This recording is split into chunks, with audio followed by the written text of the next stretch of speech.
to engage with both the deaf community and the public Right. and make information easy to find. Yeah, it's like they're saying, we're here, we're working hard, Yeah. and we're dedicated to serving our community. Exactly. And you can see that dedication in everything they do. Yeah.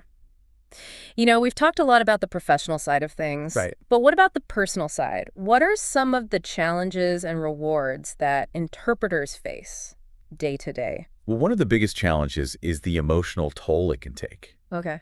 Interpreters often work in really intense settings. Yeah. They deal with sensitive and sometimes traumatic situations. Like, Right. imagine interpreting for someone going through a legal battle or a medical crisis. That can be really draining. It takes a lot of empathy. It does. Yeah. And the Code of Professional Standards actually talks about self-care Okay. and seeking support when you need it. Right.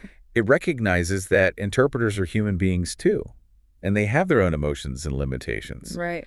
You have to take care of yourself if you want to provide quality service. Like they say, you can't pour from an empty cup. Exactly. Mm. But even though it's challenging, the rewards can be incredibly fulfilling. Yeah. Interpreters often talk about how satisfying it is to connect people, to facilitate understanding, to make a difference in someone's life. It's that sense of purpose. Yeah. Knowing you're helping to break down communication barriers and create a more inclusive society. Absolutely. And, besides that sense of purpose, there's also the intellectual challenge of the work itself. Right.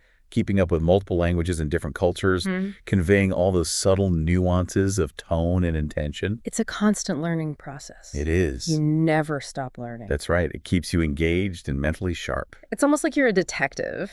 Yeah. Deciphering clues and piecing things together to make sure communication is accurate and meaningful. I like that analogy. It Yeah. captures how complex and dynamic the work is. So as we're talking about the rewards and challenges, Right. it makes me think about the impact of NASLIG's work on the deaf community in Ghana. Yeah, their work has a huge impact. It goes way beyond just communication. They're really advocating for the deaf community, Right. promoting inclusion, Yeah. challenging how people view the deaf community. It's like they're saying, this is more than just a language difference. This is about valuing diversity and making sure everyone has equal access and opportunities. Exactly. They're raising the status of sign language, Yeah. showing that it's just as important as spoken language. Right. They're promoting awareness, understanding, and respect for the deaf community Yeah. and their culture. It's so powerful. It makes you realize how important language and communication are in shaping how we see the world and how we interact with each other. Absolutely.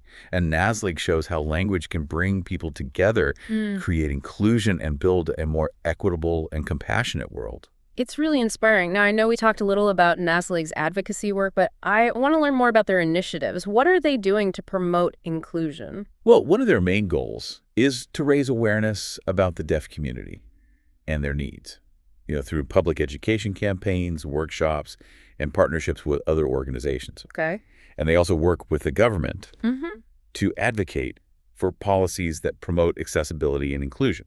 So they're working to create a more inclusive society from multiple angles. Yeah, they are. They're trying to break down those barriers, both the ones we can see and the ones we can't. Like, what are some of those barriers? Well, think about physical accessibility. Okay. Are buildings and public spaces designed for people who are deaf? Right. Are there visual cues and assistive technologies? You're right. That stuff's easy to overlook. It is. And then there are the attitudinal barriers. Do people view sign language as a real language? Right. Do they treat deaf individuals with respect and give them equal opportunities? Those are tougher to see and harder to change. They are. And that's why NASLIG's work is so important. Yeah. They're challenging those attitudes, promoting understanding, and pushing for change. It's a long process. It is. But it's great to see organizations like NASLIG leading the way. Yeah. It's inspiring to see their dedication and passion. It really is. They're showing that even small acts of advocacy can make a big difference. It's easy to forget about the big picture, Right. when we're just focused on our own lives. Yeah. But conversations like this remind us that we need to stay informed, stay engaged, and keep working towards a more just and equitable world. I agree completely. And as we learn more about NASLIG's work and their global connections, we'll discover even more about the complexities of advocacy and how interconnected our world really is. Yeah, it really is amazing how they work on so many different levels, from like individual training and support to national advocacy and even international collaborations. It is. It's like you said before about the ripple effect. Yeah. NASLIG's work goes way beyond their own community. Yeah.